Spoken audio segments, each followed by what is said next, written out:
ครับคุณผู้ชมครับขอต้อนรับคุณผู้ชมทุกท่านนะครับเข้าสู่รายการเที่ยวไปชิมไปกับมหาชัยเคเบิลทีวีนะครับสำหรับสัปดาห์นี้นะครับผมพาคุณผู้ชมมาอยู่กันที่บางขุนเทียนชายทะเลครับวันนี้มีอีกหนึ่งร้านอาหารที่เพิ่งเปิดใหม่สดๆร้อนๆมาฝากคุณผู้ชมครับร้านนี้นะครับต้องบอกคุณผู้ชมเลยว่าเขาใหญ่โตโอ้อาไม่ธรรมดาเลยทีเดียวครับเรื่องวัตถุดิบอาหารทะเลนะครับรับประกันความสดครับนึกถึงอาหารทะเลเมนูไหนครับมาทานที่นี่รับรองไม่ผิดหวังครับกับร้านที่มีชื่อว่า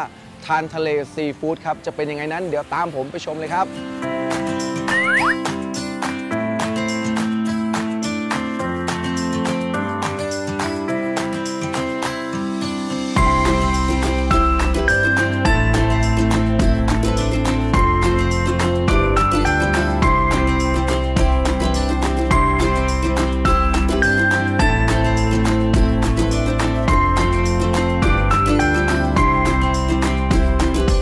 คุณผู้ชมครับตอนนี้นะครับผมอยู่กับเจ้าของร้านทานทะเลซีฟู้ดนะครับคุณกล้านะครับสวัสดีครับสวัสดีครับก่อนอื่นนะครับคุณผู้ชมครับเราต้องมาทำความรู้จักกับร้านอาหารน้องใหม่ต้องเรียกว่าน้องใหม่ในเขตชายทะเลบางขุนเทียนนะครับทานทะเลซีฟู้ดนะครับแต่ว่าน้องใหม่แบบไม่ธรรมดานะครับที่ผมพาคุณผู้ชมมาในวันนี้เดี๋ยวให้คุณกล้าเล่าสักนิดนึงครับว่าก่อนที่จะมาทำเป็นร้านอาหารทานทะเลซีฟู้ดครับผมเปิดมาแป๊บเดียวเอง2 เดือนฮะประมาณ2 เดือนครับประมาณ2 เดือนเท่านั้นเองนะครับคุณผู้ชมครับเริ่มที่มาที่ไปมันมาได้ยังไงครับคุณกล้าครับที่มาที่ไปจริงๆแล้วมาจากการเข้ามาทานอาหารครับผมคือพาลูกค้าเข้ามาทานอาหารแล้วก็ชิมไปเรื่อยฮะคือเจอร้านไหนก็ลองเข้าลองชิมแต่ว่าแถวนี้ก็เข้าไปหลายร้านแล้วเข้าทุกร้านฮะเรียกว่าทุกร้านเลยนะทุกร้านฮะเคยเข้ามาทุกร้านฮะครับผมครับผมก็จากเดิมทีที่ผมมีอาชีพเป็นสถาปนิกนะฮะก็ได้พบปะกับลูกค้าแล้วก็ได้นัดเจอได้พรีเซนต์งานกันในหลายๆที่ส่วนใหญ่ก็จะเป็นร้านอาหารซะส่วนใหญ่นะครับครับผมก็ด้วยความบังเอิญจริงๆได้มาเจอร้านนี้แล้วก็ตอนนั้นก็ผลปรากฏว่าเขาประกาศที่จะเซ้งกิจการฮะก็เลยได้เข้ามาดูแล้วก็เราควรที่จะสร้างสเปซใหม่ๆแล้วก็สไตล์ร้านอาหารใหม่ๆให้เกิดขึ้นในบริเวณนี้นะฮะครับผมก็ใช้วิชาชีพในการดีไซน์แล้วก็ดูพื้นที่นะให้เหมาะสมกับสไตล์ของลูกค้านะฮะครับผมคือได้เปรียบตรงเป็นสถาปนิกอยู่แล้วด้วยนะครับคุณผู้ชมครับก็เลยทำร้านออกมาผมอยากจะบอกคุณผู้ชมว่าร้านนี้มองด้านนอกก็เหมือนแบบร้านอาหารทะเลใหญ่ๆร้านหนึ่งแต่ว่าเข้ามาด้านในนะครับคุณผู้ชมเขามีหลากหลายมุมหลากหลายสไตล์ห้องน้ำผมพูดถึงตัวอย่างห้องน้ำก็ดูแบบโมเดิร์นดูสวยงามอะไรประมาณนี้ถูกต้องครับคือจากการได้ทานอาหารมาหลายร้านนะฮะก็ห้องน้ำเนี่ยมันเป็นจุดสำคัญเลยลูกค้าทุกคนต้องเข้าครับผม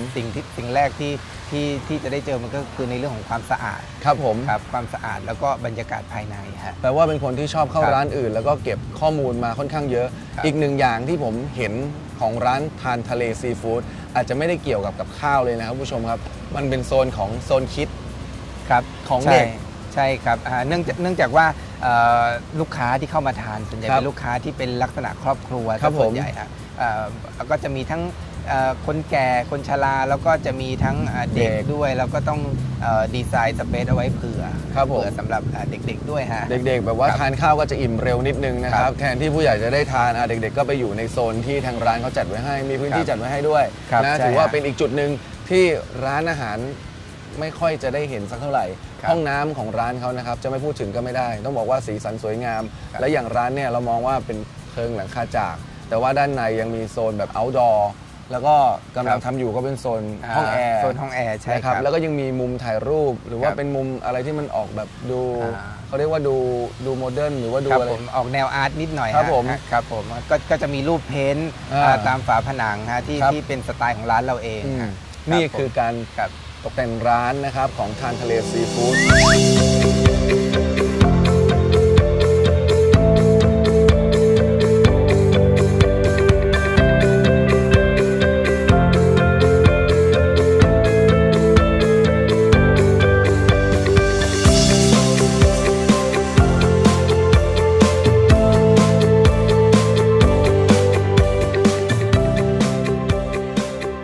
มาพูดถึงในส่วนของเมนูอาหารครับ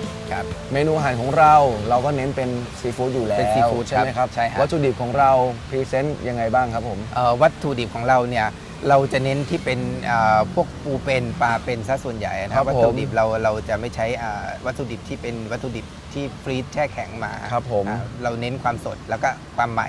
ครับของสินค้าฮะเรียกว่าสดจริงๆครับผู้ชมครับเพราะว่ามีโอกาสได้เข้าไปเยี่ยมชมในครัวเขานะครับเขาไม่ได้มาโชว์หน้าร้านแบบว่าเดินเข้ามาแล้วมามีวางให้เยอะแยะนะครับแต่ว่าเขาเก็บไว้หลังร้านแต่ว่าสดจริงๆรับประกันได้ไม่ว่าจะเป็นกุ้งแม่น้ำปูม้านะครับหรือว่าจะเป็น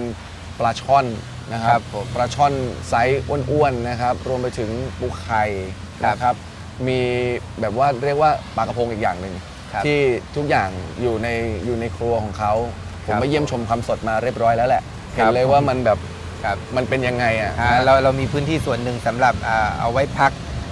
วัตถุดิบเหล่านี้ฮะครับผมเดี๋ยวมาดูเมนูบนโต๊ะนี่ครับผู้ชมครับพูดถึงวัตถุดิบความสดที่มาของร้านเรียบร้อยแล้วมาดูบนโต๊ะนี่ครับว่าวันนี้ทานทะเลซีฟู้ดนะครับมีเมนูอะไรเด็ดๆมานำเสนอกับทางรายการบ้างครับครับผมที่เราขออนุญาตแนะนำนะฮะก็มีห่อหมกกุ้งแม่น้ำครับนี่นะครับเป็นห่อหมกกุ้งแม่น้ำนะครับคุณผู้ชมครับเมนูแรกนะครับเมนูต่อไปครับผมเป็นไข่เจียวปูฮะโอ้โหต้องบอกว่าไข่เจียวปูนะครับผู้ชมครับลมแรงๆนะครับมันเตะกลิ่นไข่เจียวเข้าจมูกตลอดเวลาเป็นเนื้อกันเชียงปูฮะชิ้นใหญ่มากเป็นเนื้อกันเชียงปู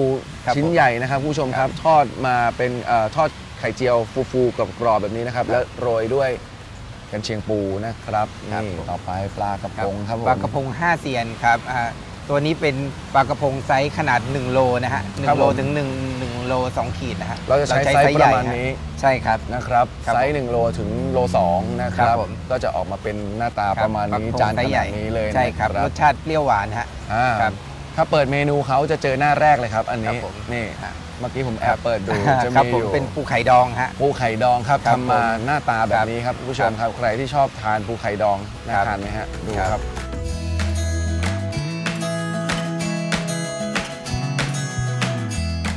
น่าทานขนาดนี้นะครับเดี๋ยวดูอีก1 เมนูนี่พลาดไม่ได้เลยนะครับเป็นกุ้งแม่น้ำเผาครับเราใช้กุ้งแม่น้ำไซส์จัมโบ้ฮะครับ1 ตัวเนี่ยหนักราวๆสัก6 ขีดได้ครับผมเป็นกุ้งแม่น้ำไซส์จัมโบ้นะครับมาเผาแบบนี้นะครับหรือว่าอาจจะเป็นกุ้งลายเสือก็มีเผานะครับกุ้งชะบวยก็มีกุ้งแม่น้ำก็มีหลายไซส์ครับ10 ตัวโล15 ตัวโลใช่ครับแล้วแต่2 ตัวโล2 ตัวโลก็มีนี่2 ตัวก็จะโลกว่าแล้วนะครับเอาที่แบบผู้ชมเลือกทานได้เลยว่าอยากจะทานกุ้งไซส์ไหนอะไรยังไงแต่ต้องบอกเลยว่าวัตถุดิบรับประกันความสดแน่นอนครับเดี๋ยวผมขออนุญาตคุณกล้านะครับเชิญเลยลงมือก่อนครับเมนูแรกนะครับคุณผู้ชมที่ผมเล็งไว้เลยนะครับช้ากว่านี้เดี๋ยวจะชืดไปหมดนะครับนี่คือปูไข่ดองนะครับปูไข่ดองเนี่ยจะเสิร์ฟมาพร้อมกับเครื่องเคียงกระเทียมแล้วก็พริกนะครับจะใช้มือเดี๋ยวจะเกรงใจเอาใช้ช้อนแล้วกันนะครับแล้วก็จะโรยลงไปนะฮะนี่นะครับใครอยากทานแค่ไหนก็ใส่เข้าไปนะครับพริกนะฮะถ้ากลัวตักแล้วไม่ติดก็ใส่ไปเยอะๆนะฮะสำหรับคนที่ทานรสจัดฮะนะครับแล้วก็เราจะราดน้ำจิ้มแล้ว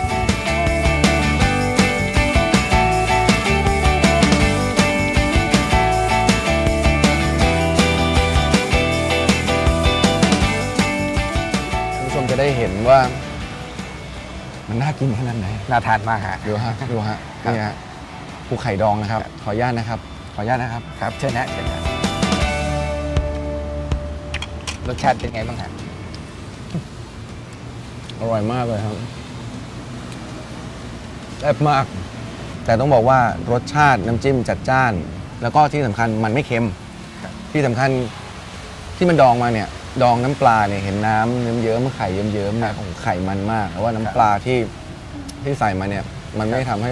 ปูไข่ตรงนี้มันเค็มสักนิดเลยครับผมเป็นน้ำปลากวนนะฮะผสมกับน้ำตาลโตนดนิดนึงนี่นะครับคุณผู้ชมครับมาอย่าพลาดนะครับเมนูนี้นะครับปูไข่ดองนะครับเดี๋ยวเราไปดูเมนูต่อไปครับต้องบอกว่าได้กลิ่นมันมาตลอดเลยทำไมมันหอมอย่างนี้นี่คือไข่เจียวปูนะครับโอ้โหนี่ใช้กันเชียงปูแบบไซส์ใหญ่นะครับไข่เจียวนี่แบบแน่นๆครับเดี๋ยวจะหันให้คุณผู้ชมดูนะฮะนี่นะครับมันจะฟูกรอบๆนะครับแล้วก็มากับเนื้อกันเชียงปูไซส์ใหญ่นะครับนี่ จิ้มซอสนะครับ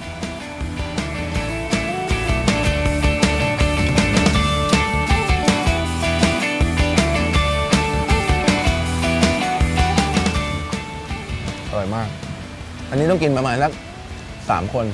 อัพ3 คนขึ้นไปครับ2 คนแล้วจะไม่ต้องกินอย่างอื่นเลยครับผมใช่ฮะ3 ถึง 4 คนนะครับคือมาก็พยายามมาเป็นครอบครัวเพราะทางร้านเน้นครอบครัวอยู่แล้วถ้าคุณผู้ชมมา2 คนผมรับรองเพราะว่าเมนูของเขาเนี่ยจานหนึ่งมันออกมาค่อนข้างที่จะค่อนข้างเยอะฮะ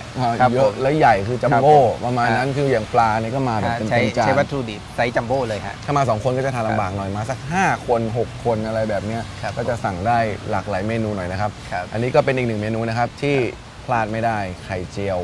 ปูนะครับ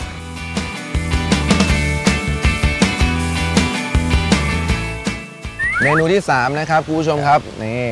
อันนี้คือปลากระพง5 เซียนนะครับคุณผู้ชมครับผัดมาหน้าตาเป็นแบบนี้นะครับหน้าตาสวยงามมากนะครับในนี้ก็จะมีเนื้อปลากระพงชิ้นเครื่องเพียบเลยนะครับนี่พิซซ่าจีนแห้วนะครับสมหวังครับเรียกให้ถูกสมหวังแล้วครับสมหวังถั่วนะครับโรยเม็ดมะม่วงนะครับชอบทานเผ็ดอันนี้เจาะเปรี้ยวหวานๆชอบทานเผ็ดก็พริกขั่วสัก1 เม็ดเนื้อปลานี่แบบเป็นก้อนใช่ฮะมีรสชาติหวานๆนะคุณผู้ชมครับนี่อร่อยมากเป็นปลาเป็นแล้วก็น็อกใหม่ๆเดี๋ยวนั้นเลยคือเนื้อมันจะทานแล้วจะรู้เลยครับว่าเนื้อปลาที่เขาทอดมาคือมันเป็นปลาสดๆปลาเป็นๆเนื้อมันเคี้ยวไปมันจะเด้งๆนะฮะนี่ครับนี่คือปลากระพง5 เซียนครับเดี๋ยวเรามาดูเมนูต่อไปครับนี่เมนูนี้นะครับต้องบอกว่าเป็นอีก1 เมนูที่ทางร้านอยากจะนำเสนอมากๆเลยนะครับห่อหมกกุ้งแม่น้ำครับ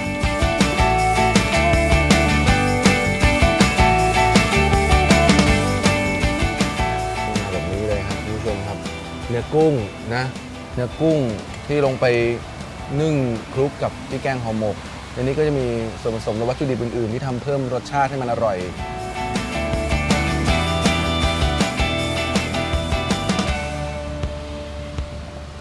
ครับจัดจ้านไหมฮะรสชาติแบบหอมพริกแกงครับหอมพริกแกงมันกะทิแต่ว่าเนื้อกุ้งที่ลงไปอยู่ในห่อหมกมันก็ยังเป็นเนื้อกุ้งที่สดเด้งอยู่ใช่ครับนะจะเป็นเนื้อกุ้งที่สดเด้งอยู่คือบางคนอาจจะมองว่ากุ้งเนี่ยเอาไปนึ่งก็ได้กินกุ้งแบบเนื้อกุ้งแบบเต็มแต่อันนี้ก็ยังได้ทานเนื้อกุ้งแบบเต็มอยู่เหมือนเดิมเป็นกุ้งเป็นที่เราน็อกใหม่ๆเลยน็อกแล้วก็ทำสดๆเดี๋ยวนั้นครับผมนี่คือเมนูห่อหมกกุ้งแม่น้ำนะครับคุณผู้ชมมาก็อย่าพลาดนะเมนูนี้ต้องบอกว่าพิถีพิถันในการทำพอสมควรเลยทีเดียวครับ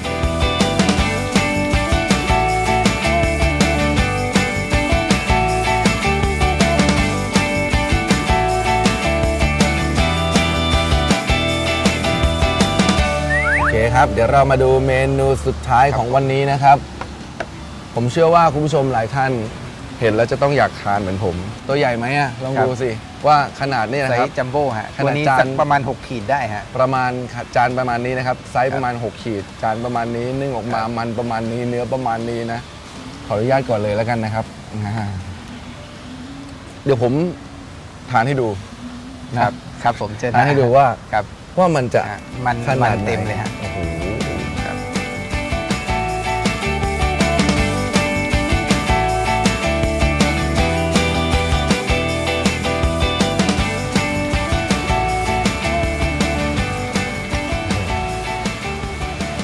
อร่อยมากครับคุณผู้ชมครับเมื่อกี้ปูไข่ดองว่าแบบฟินแล้วนะครับอันนี้ต้องบอกว่าสุดยอดเป็นอะไรที่ต้องลองครับคุณผู้ชมครับมีโอกาสต้องลองมาทานดูครับว่ามัน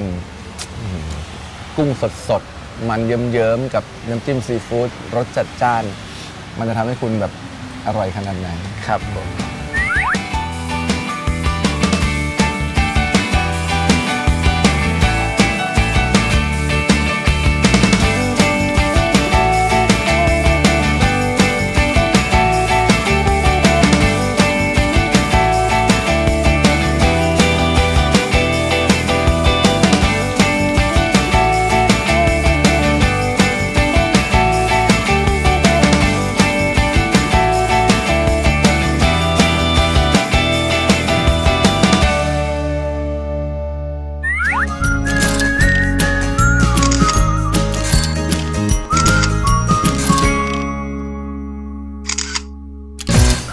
ระดับประทับใจในบริการกับกล้องวงจรปิด MCCCTV คุ้มกับเซ็ตกล้อง 4 ตัวพร้อมเครื่องบันทึกภาพและฮาร์ดดิสก์1 เทราไบต์ในราคาพร้อมติดตั้งเพียง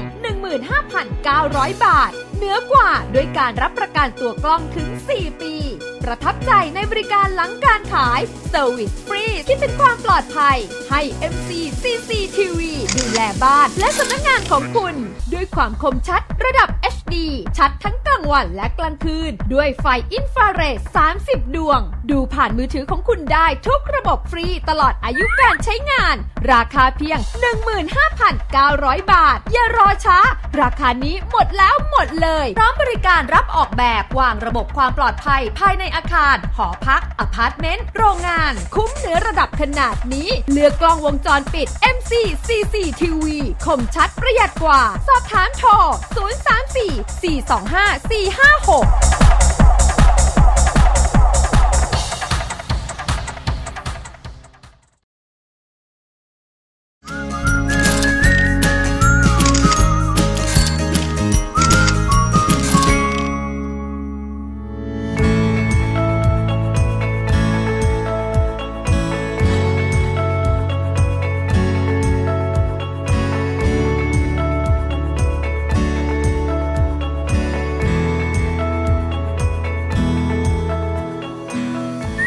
ครับแล้ววันนี้ทางร้านทานทะเลซีฟู้ดจะสาธิตเมนูไหนทางรายการดีครับครับ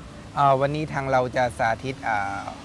ห่อหมกครับห่อหมกกุ้งแม่น้ำครับห่อหมกกุ้งแม่น้ำนะครับผู้ชมครับเดี๋ยวเราไปดูวิธีการทำกันครับครับผม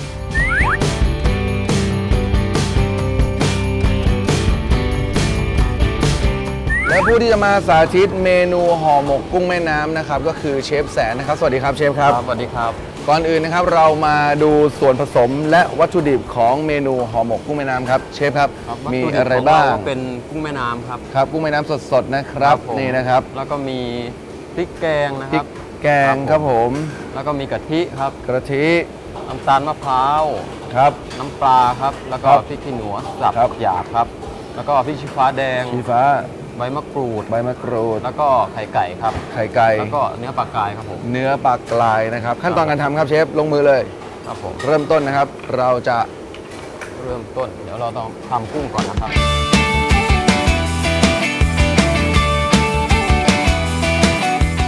แล้วก็เอาเนื้อของกุ้งออกมานะครับแกะเฉพาะเนื้อครับเอาเฉพาะเนื้อนะครับ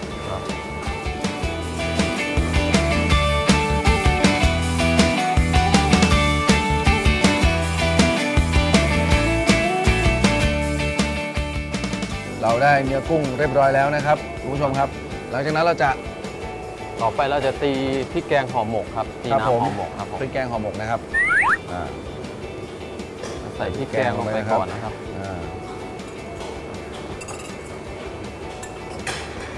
แล้วก็ตามด้วยกะทินะครับกะทิครับก็เนื้อปลากรายครับเนื้อปลากราย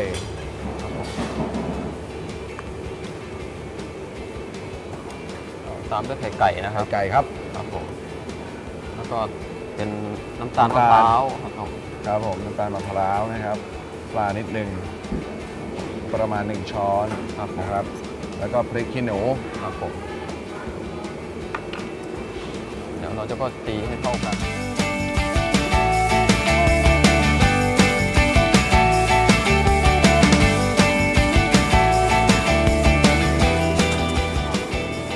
ตอนนี้ตีก็เริ่มจะเข้ากันแล้วประมาณหนึ่ง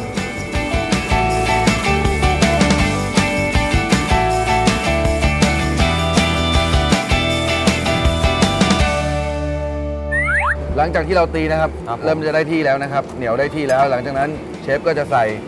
เนื้อกุ้งนะครับเนื้อกุ้งที่เตรียมไว้นะครับลงไปอันนี้เราใช้อีกไหมครับผมแล้วก็ไม่กล้าตีเข้ากันครับคลุกให้มันเข้ากันกุ้งเราจะหั่นประมาณหยาบๆนิดนึงไม่ถึงกับละเอียดนะเพราะว่าเนื้อมันจะแบบ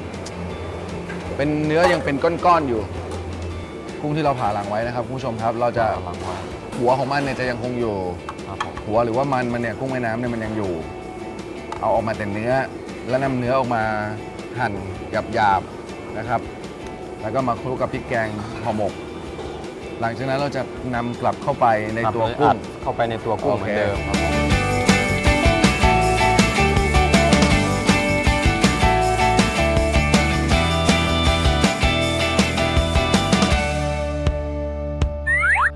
หลังจากที่นำเนื้อกุ้งลงไปคลุกกับพริกแกงห่อหมกแล้วนะครับ กลับมายัดที่ตัวกุ้ง แล้วเราจะนำไปนึ่งประมาณ10 นาที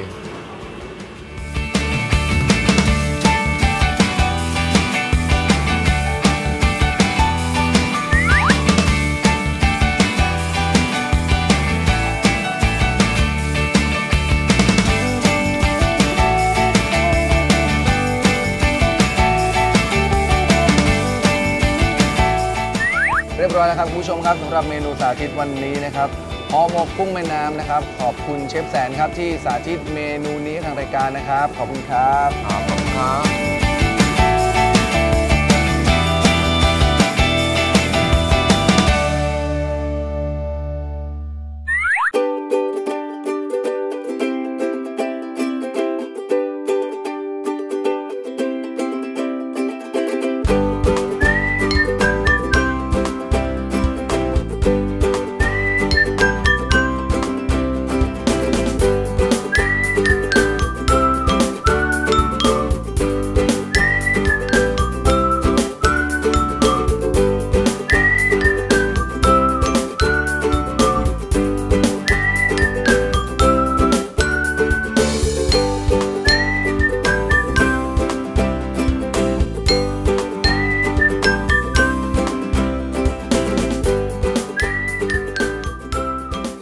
ช่วงท้ายของรายการแล้วครับพี่ก้าครับถ้าคุณผู้ชมที่ชมรายการนะครับอยากจะมาทานอาหารทะเลสดๆใหญ่ๆอร่อยๆแบบนี้ที่ทานทะเลซีฟู้ดอยากทราบวันเวลาที่จะมาอุดหนุนได้แล้วก็สถานที่ตั้งของร้านครับ ครับผมทางร้านเราเนี่ยเปิดให้บริการทุกวันครับตั้งแต่ 10 โมงครับถึง 22 นาฬิกาครับ ครับผม 10 โมงเช้าถึง4 ทุ่ม ครับผม ครับผมรับได้ อ่า กี่คน 50 ครับผม 60 70 ทางร้านเราเนี่ยรับได้อยู่ราวๆสัก90 โต๊ะนะครับ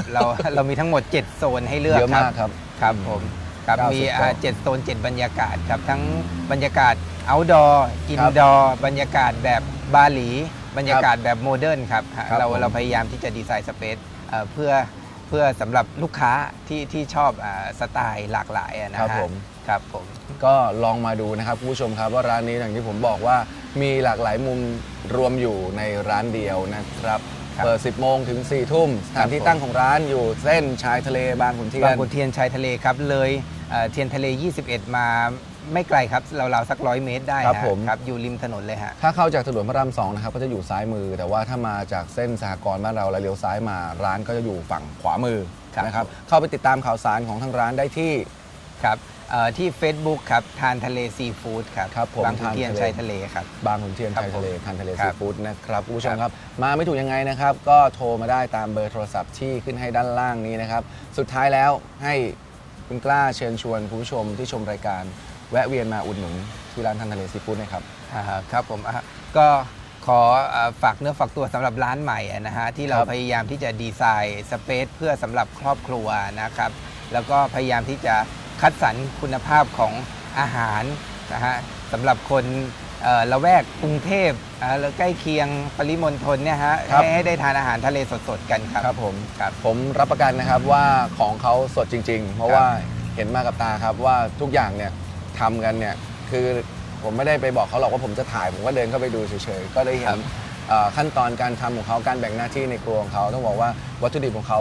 สดแน่นอนแล้วก็มาทานเนี่ยเห็นครอบครัวมากันเยอะแยะ ทุกคนก็มีรอยยิ้มกลับบ้านไป และกินกันเก่งมากเลยนะแต่ละโต๊ะผมเห็นนั่งกินกันโอ้โหกุ้งเกิ้งนี่กุ้งนี่ออกทุกโต๊ะครับกุ้งแม่น้ำ ลูกค้าค่อนข้างนั่งนานฮะเพราะว่าเรามีสไตล์ให้ได้พักผ่อนฮะ มีเบาะให้เอนอะไรอย่างเงี้ยคือแบบส มี บาย เปลให้นอนฮะ ครับผม ฮะ เอาละครับวันนี้นะครับทางรายการของเรานะครับก็ต้องขอบคุณสถานที่นะครับร้านอาหารทานทะเลซีฟู้ดครับแล้วก็ขอบคุณคุณกล้าครับที่มาร่วมรายการกับเราในวันนี้นะครับขอบคุณครับ ขอบคุณครับ วันนี้หมดเวลาของรายการเที่ยวไปชิมไปกับมหาชัยเคเบิลทีวีแล้วครับผมและคุณกล้ารวมถึงทีมงานทุกคนลาคุณผู้ชมไปก่อนนะครับ ครับ สวัสดีครับ ครับสวัสดีครับ ค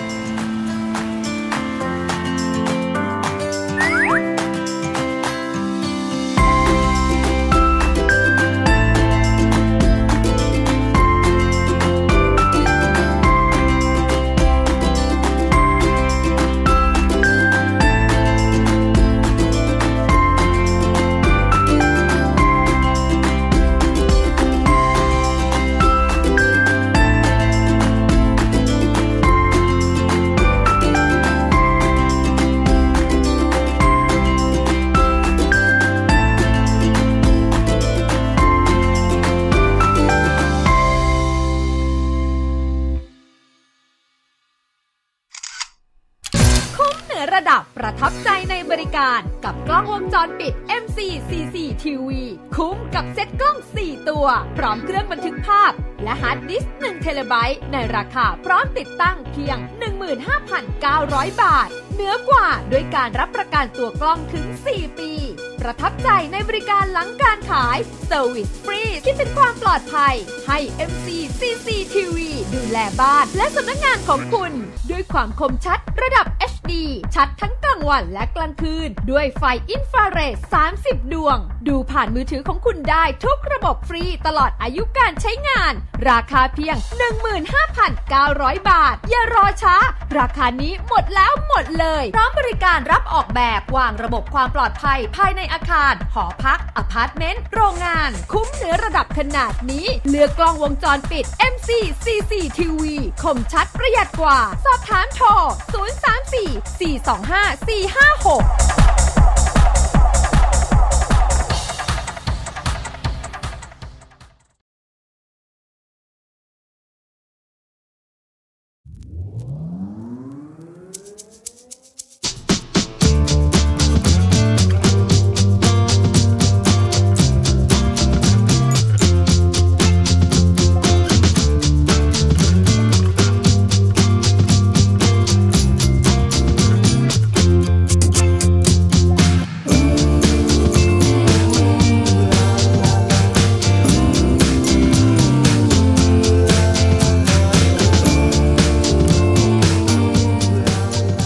สนับสนุนโดย MC FiberNet อินเทอร์เน็ตเทคโนโลยีใหม่ล่าสุดด้วยไฟเบอร์ออปติก 100% โดยมหาชัยเคเบิลทีวีออนไลน์สนุกไม่มีสะดุดความสุขเต็มร้อยโทร 034-425-567 และ 091-152-6666อยากได้แหวนแต่งงานคุณภาพดีไปที่ไหนดีล่ะเธอมาที่ห้างเพชรทองสีไทยสิจ๊ะเขามีให้เลือกมากมายทั้งแหวนเพชรน้ำงามแหวนแต่งงานสร้อยเพชรกำไลเพชรต่างหูเพชรหรือสร้อยทองคำขาวจากอิตาลีทองแท้ 100% และรับทำตัวเรือนซ่อมแซมงานเก่าแหวนสร้อยต่างหูห้างเพชรทองสีไทยตรงข้ามไปรษณีย์สมุทรสาครติดเซเว่นอีเลฟเว่นโทร 034-411-037 หรือทาง Facebook ห้างเพชรทองสีไทยและ Instagram สีไทย_jewelry ห้างเพชรทองสีไทยการันตีเรื่องราคายุติธรรมมองหาเพชรแท้หรือทองดีมีคุณภาพนึกถึงห้างเพชรทองสีไทยนะคะ